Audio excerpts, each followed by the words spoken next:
Hey guys, welcome back to my channel. In today's video, I'm going to be talking about how to upload an image into Cricut Design Space. So the first thing you're going to want to do is open up to a new project.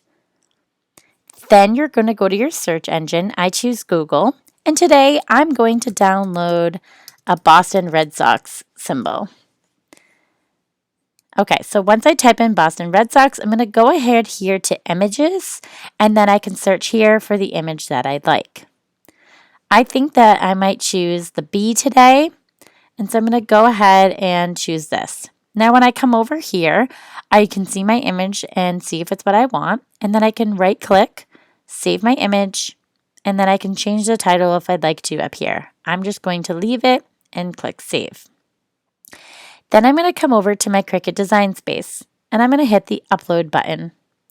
When I click the upload button, I can either take my image from over here and drag and drop it, or I can just upload it from my computer. If I browse, I'm going to go to my recents, and there's my bee. Okay, so now when you have on this side, it's going to ask you if this is a simple image, a moderately complex image, or a complex image. And so they're giving you a preview of what your image could look like, and then you're able to choose it from there. So if I have a really complex image that has a lot of detail, I'm going to want to click this bottom one here, and that will help Design Space determine what you want and what you don't want, because you might want a lot of detail, especially if you're printing out stickers for your planner or something like that.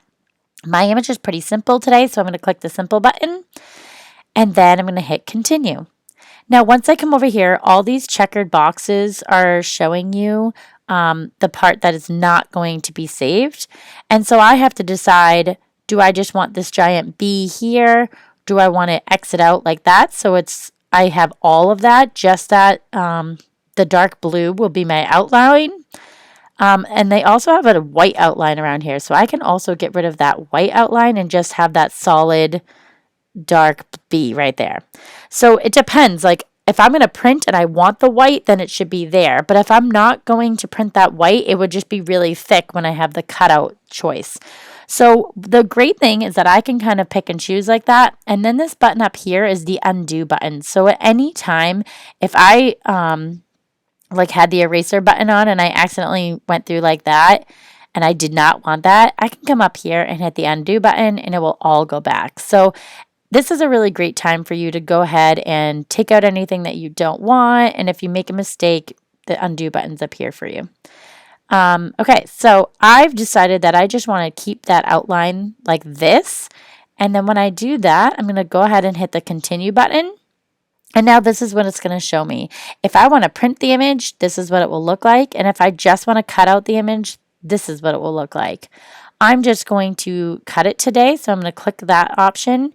Up here, you can change the name to anything that you want.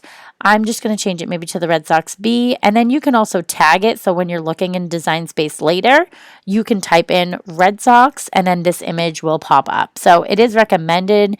It just helps you find your image faster.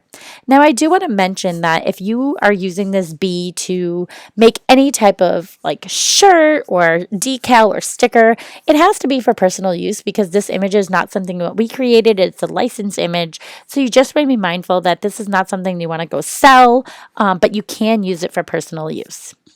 So I'm going to go ahead and click save, and then it will bring it up right here. And then I can click this image, insert it into my design space or my project, and then I can go ahead and do whatever it is that I want to do with this bee. So I can print it.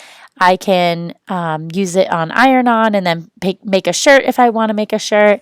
But again, it would be just for personal use. I can also change the color. If I plan on printing this out in red, this just helps you see it visually. And it's not going to print that color. It will print whatever color you put on your mat. All right, so I hope this video was helpful for you. If you enjoyed it or learned something new, please give it a thumbs up. Don't forget to subscribe to my channel and hit that little bell next to it so you are alerted every time I upload a new video. Thank you so much for watching and supporting my channel. See you in the next one.